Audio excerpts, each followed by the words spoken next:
Right. Maharashtra Jharkhand assembly ఎన్నికల ఫలితాల trends మనం చూస్తున్నాం. జార్ఖండ్ చాలా నెక్ టు నెక్ కనిపిస్తోంది. ఆల్మోస్ట్ ఎగ్జిట్ పోల్స్ అంచనాలు కూడా కాస్త చాలా క్రిస్టల్ క్లియర్ గా చెప్పగలిగాయి జార్ఖండ్ విషయంలో. ఒక ట్రెండ్ అవుట్ రైట్ గా బీజేపీకి చూపించినా కూడా మాక్సిమం నెక్ టు నెక్ ఉంటుంది జార్ఖండ్ అని చెప్పిన పరిస్థితి. వెరాజ్ మహారాష్ట్ర మాత్రం చాలా వన్ సైడెడ్ గా ఇప్పటికి వస్తున్న ట్రెండ్స్ చూస్తే బీజేపీ ఆల్మోస్ట్ తనకు కావాల్సిన మ్యాజిక్ ఫిగర్ ని దాటేసి ఆధిపత్యం కనబరుస్తున్న పరిస్థితి. ఇక వైనాడ్లో ఇందాక మదార్ చెప్పారు, ప్రియాంక మంచి లీడ్లో కొనసాగుతున్నారు. మాట్లాడదాం. మనతో అల్జాపూర్ శ్రీనివాస్ గారు ఉన్నారు బీజేపీ నుంచి, అనలిస్ట్ సంగాని మల్లేశ్వర్ గారు ఉన్నారు. వారిద్దరు ఇందాక నుంచి ఉన్నారు, నేను ఇప్పుడే జాయిన్ అయ్యా. గుడ్ మార్నింగ్ అండి. సో మహారాష్ట్ర తీసుకుందాం, జార్ఖండ్, చాయిస్ ఇస్ యువర్స్.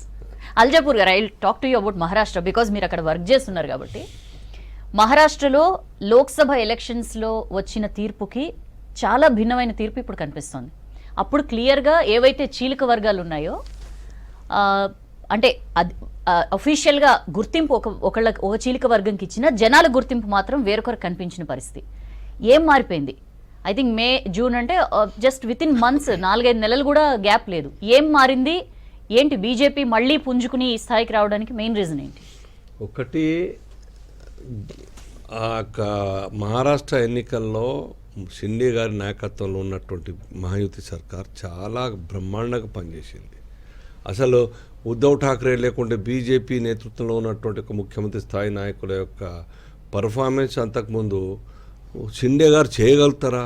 కొత్త ఆయన కదా, ఒక మంత్రిగా ఉన్నటువంటి ఒక వ్యక్తి మామూలు మనిషే కదా, చీలిక వర్గం పైకి వచ్చి ముఖ్యమంత్రి అయిన తర్వాత ఇంత జస్టిఫై చేయగలుగుతారా అని ఒక అనుమానం ఉండింది. But over a period he could prove his talent and good performance he could give. So ఆ రకంగా మహారాష్ట్ర మొత్తంలో ఆ యొక్క ప్రజాపాలన అన్నది చాలా బ్రహ్మాండంగా కొనసాగింది. రెండవది, సమైక్యంగా సమన్వయంతో యొక్క ప్రభుత్వం నడిపేయగలిగినాం. దో మేము 100కు పైన 102 సీట్లు ఉన్నప్పటికి కూడాను అసలు అనుమానం వ్యక్తం చేసిన చాలా. అది ఎట్లా సాధ్యమవుతుంది? ఫడ్నవీస్ అంతా ముఖ్యమంత్రి ఉన్న వ్యక్తి ఉప ముఖ్యమంత్రి ఎట్లా ఉండగలుగుతారు? సాధ్యమవుతుంది 4 రోజులు 3 నెలలు ముచ్చట అని చెప్పడం జరిగింది. కానీ మా లక్ష్యం అంతా కూడాను పవర్ ఎవరు ముఖ్యమంత్రి క్వశ్చన్ కాదు. అక్కడ ఈ యొక్క మహారాష్ట్రాన్ని రక్షించాలి. మోసం చేసి ఉద్ధవ్ ఠాక్రే చేసినట్టు తీసుకున్న నిర్ణయం, బాల్ ఠాక్రే కళల్ని మొత్తం నీరుగార్చిన నిర్ణయం, కాంగ్రెస్తో జీవితంలో నేను ఆ అవకాశం ఇవ్వను, అవసరం వస్తే నేను నా పార్టీని రద్దు చేసుకుంటాను కానీ కాంగ్రెస్తో చేతులు కలపను, హిందుత్వమే నా ప్రధాన ఏజెండా అని చెప్పినటువంటి బాల్ ఠాక్రే కళల్ని just because of for the sake of power, ముఖ్యమంత్రి పదవి కోసం కాంగ్రెస్తో చేతులు కలుపుతున్నారు. జాలి టోపీ వేసుకుంటా ఉన్నారు, కొత్త మాటలు మాట్లాడుతున్నారు. ప్రజలు ఎంత అమితంగా ప్రేమించినారా? పార్లమెంట్ ఎలక్షన్స్ టైంలో కూడా ఈ పాయింట్ రేజ్ చేశారు. బట్ జనాలు వాళ్ళ వైపు ఎందుకు నిలిచారు? ఇప్పుడు ఎందుకు మారారు? నేను అదే చెప్తున్నాను. కాంగ్రెస్ పార్టీ చాలా అబద్ధ ప్రామిస్ చేసింది. ఒకటి, రాజ్యాంగం మారుస్తుంది బీజేపీ 400 పార్ అయితే, రిజర్వేషన్లు తీసేస్తారు. దాని తర్వాత నేను నెలకు 8,500 ఇస్తాను, నేను మీరు రండి మమ్మల్ని గెలిపేయండి, ప్రతి నెల తీసుకోండి అని చెప్పి ₹1,00,000 సంవత్సరానికి. ఇంత పెద్ద అబద్ధాలు ఏ కోశాన కూడా మేము ఊహించలేకపోయినా. అంత దాంతో 2-3%, 4% తేడా ఉండి ఉంటుంది కొన్ని రాష్ట్రాల్లో. దాని తర్వాత 5-6 మాసాలు తేలిపోయాయి కదా. 99కి మాత్రమే పరిమితమైన కాంగ్రెస్ పార్టీ అనవసరంగా ఓటు వేస్తామే మనం. మహారాష్ట్రలో కావచ్చు, ఉత్తరప్రదేశ్లో కావచ్చు, కొన్ని ఇంకా మిగతా 2-3 రాష్ట్రాల్లో కావచ్చు, లాస్ అయింది దాన్ని నమ్మేసి. దాని కారణంగా ఇప్పుడు రియలైజ్ అయినారు మహారాష్ట్రలో ప్రజలంతా కూడా. రియలైజ్ అయినది అబద్ధపు మాటలు కాంగ్రెస్తో కాదు. ఈ దేశంలో ఇంకా 4 సంవత్సరాలు బీజేపీ మోదీ నాయకత్వంలో దేశం పరిపాలింపబడుతుంది. సో ఇక్కడ కూడా అటువంటి సర్కార్, సేమ్ సర్కార్ ఉన్నట్టయితే ఎక్కువ లాభిస్తుంది. ఆ స్కీమ్లన్నీ కూడా ఇంప్లిమెంట్ చేసే అవకాశం ఉంటుంది. కాంగ్రెస్ పార్టీ దేయి అనుకుంటా, లేకుంటే ఇవ్వండి అని చెప్పే అవకాశం ఉన్నదా ఢిల్లీకి పోయి? ఎట్లయితే కేసీఆర్ యొక్క సర్కార్ చూస్తాం మనం, ఏనాడు కూడాను ఢిల్లీకి పోయి కలిసిన పాపాన పోలేదు. ఏనాడు కూడా మోదీ గారు హైదరాబాద్కి వస్తే కలిసిన పాపాన పోలేదు. పైగా ఇంప్లిమెంట్ చేయాల్సినటువంటి ఆయుష్మాన్ భారత్ కావచ్చు, లేకుంటే ఆరోగ్య ఈ హౌసింగ్ స్కీమ్ కావచ్చు, లేకుంటే రేషన్ కార్డ్స్ ఎక్కడ కూడా మోదీకి పేరు రాదు కాబట్టి అవి ఇంప్లిమెంట్ చేయదు.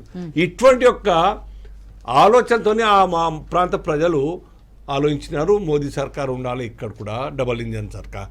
మూడవది, గ్రామీణ ప్రాంతాల యొక్క 30 సంవత్సరాల తర్వాత, సౌజన్య గారు, 30 సంవత్సరాల తర్వాత 4.5% పోలింగ్ పెరిగింది. ఇది మామూలు విషయం కాదు. అర్బన్ ఏరియా చాలా ఉంటుంది, పోలింగ్ తక్కువ అవుతుంది. మా దృష్టి అంతా మేము పెట్టినాం, ఎట్టి బదులు పోలింగ్ పెంచాలి, అది సక్సీడ్ అయినాం మనం. దాని కారణంగా మహిళలంతా బయటకు వచ్చినారు, ఓటు వేసుకోవాలా, మేము ఓటు వేయాలని. ఐటీ సెక్టార్లో ఉన్నటువంటి యూత్ అంతా కూడా బయటకు వచ్చినా, ఇళ్ళకి పోకుండా ఓటు లేకుండా హాలిడే ఎంజాయ్ చేద్దాం కాకుండా ఆ రకంగా పోలింగ్ పెంచగలిగినాం. తప్పనిసరిగా ఈ యొక్క రిజల్ట్ మా ఫేవర్లో ఉంటుందని చెప్పి మాకు విశ్వాసం ఉండింది. మేము ఫీల్డ్లో పనిచేస్తాం కాబట్టి.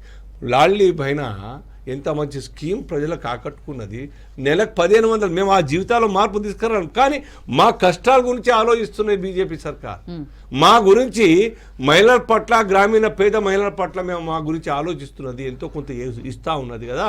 Apart from besides many good programmes being implemented in Maharashtra state, మా గురించి పర్టికులర్ ఆలోచిస్తున్నది అంటే డెఫినెట్గా ఇది ఇచ్చేదే తప్ప ఆపేది కాదు. కాంగ్రెస్ పార్టీ 3000 ఇస్తా అన్నది, నమ్మలే ప్రజలు. మేము 1500 ఇచ్చినాం, అయినా నమ్ముతా ఉన్నారు, నమ్మినారు. ఇంకొక మాట కూడా ఇచ్చినా మేము 2100 చేస్తాం after elections coming to power అని చెప్పేసి. ఇవన్నీ కూడా పాజిటివ్ పాయింట్స్ అన్నీ కూడా మా కోసం. మోర్ ఓవర్ దేశం మొత్తంలో కూడాను కాంగ్రెస్ పార్టీ గెలిచిన దాఖలాలు లేవు.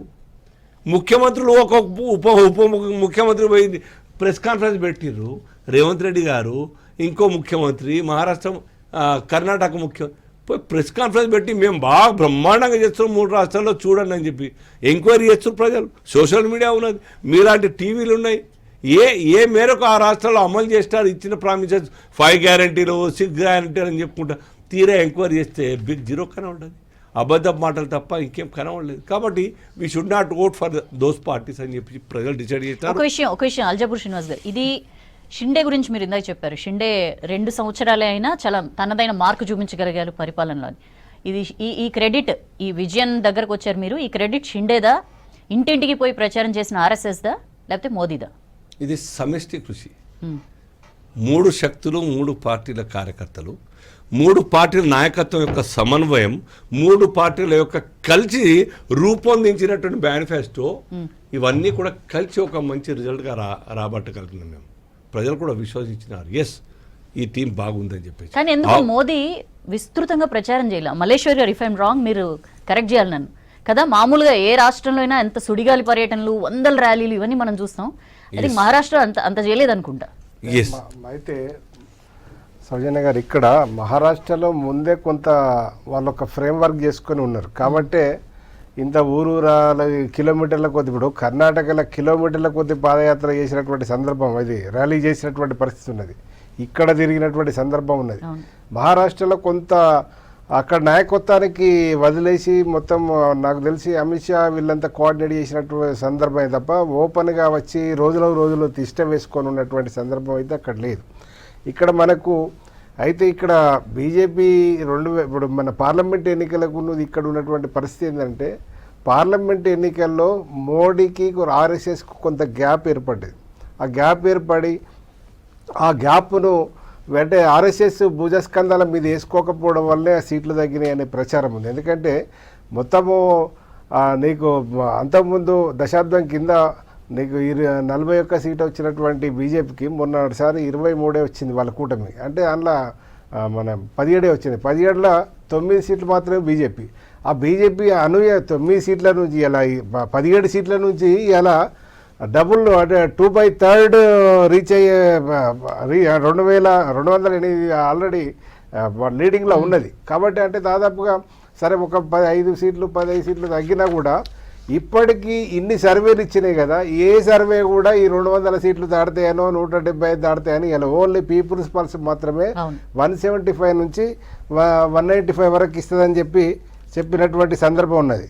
అయితే మిగతా ఇవన్నీ కూడా అంటే ఊహించని రిజల్ట్స్ రావడానికి కూడా నీకు ఒక షిండే సరే వీళ్ళు విభజించి పాలించిరా లేకపోతే చీల్చి షిండేని ఇది చేసిరా, ఉద్ధవ్ ఠాక్రే శివసేనని ఏం చేసిరా అనేది కాదు, కానీ వీళ్ళు పెట్టుకున్నటువంటి నమ్మకాన్ని వమ్ము చేయలేదు షిండే ఒక రకంగా చెప్పాలంటే నీకు డౌన్ ట్రాడెన్కు బాగా ఉపయోగపడే విధంగా అనేక సంక్షేమ పథకాలను తీసుకొచ్చి మొన్న కూడా మాజీ లడికి బహన్ యోజన పథకము ద్వారా కూడా చాలా విస్తృతమైనటువంటి ప్రచారము ప్రతి ఒక్కరికి అందే విధంగా అది చర్యలు తీసుకోవడము అనేది కొంత ప్రయత్నము సఫలీకృతమైందని చెప్పాలి. కానీ ఇక్కడ వాస్తవంగా ఏదంటే మహారాష్ట్రలో బీజేపీ ఇప్పుడు కాంగ్రెస్ ఆశలన్నీ కూడా ఏంటంటే వీళ్ళు కాంగ్రెస్ ప్రభుత్వాన్ని కూలగొట్టిరు. ఉద్ధవ్ ఠాక్రే శివసేనకు ఒక మంచి ఇమేజ్ ఉన్నటువంటి శివసేన నిజమే, మీకు బాల్ ఠాక్రేకు ఉన్నటువంటి ఇమేజ్ ఉద్ధవ్ ఠాక్రేకు లేదు కదా. బాల్ ఠాక్రేగా ఉంటే నిజంగా బీజేపీ కూడా ఇంత మహారాష్ట్రలో దూసుకుపోయే పరిస్థితి కూడా ఉండపో. అంటే ఒక రకమైనటువంటి ఒక టెరిఫిక్ మరాఠీ అంటేనే మహారాష్ట్ర, మహారాష్ట్ర అంటేనే బాల్ ఠాక్రే ఉన్నటువంటి పరిస్థితిలో ఇలా ఉద్ధవ్ ఠాక్రే ఒక రాజకీయ చతురతలు లేనటువంటి పరిస్థితుల్లోనే కాంగ్రెస్కి కలిసిండ్రు. ఇప్పుడు వీళ్ళ మేనిఫెస్టోలో పెట్టిన అంశాలు కొన్ని అయితే వీళ్ళ ప్రత్యర్థులను మట్టి కనిపించే దాంట్లో నీకు కులగణన మీద మనము కాంగ్రెస్ తీసుకుంటే బీజేపీ ఏం చెప్తుంది, మొత్తం విభజించి పాలిస్తున్నది, కులాల మధ్యలో చిచ్చు పెడుతున్నది అనే దాని మీద ప్రచారం చేయగలిగింది. అక్కడ మరాఠీ దాదాపు 32% ఉంది, ఓబీసీ 34% దానికి ఉంది. అంటే కొంత మరాఠీలో వ్యతిరేకత ఏమైనా వస్తుందేమో అనే దాని మీద దృష్టిలో పెట్టుకొని హర్యానాలో వేసినటువంటి జాట్లకు ఆపోజిట్గా వేసినటువంటి మైండ్ గేమ్లోనే ఇక్కడ ఓబీసీలను కూడా మంచి చేసుకునే ప్రయత్నం చేసింది. అందులో కొంత ఎందుకంటే ఏది ఏమైనా కూడా నీకు మహారాష్ట్రలో బీజేపీ వశమైందనేది చెప్పుకోవాలి. ఎందుకంటే 209 ఆల్రెడీ లీడింగ్లో ఉన్నది. ఏమన్నా 5-10 తగ్గితే కావచ్చు, కానీ మ్యాజిక్ ఫిగర్కు లోపైతే వచ్చే అవకాశం అసలే లేదు.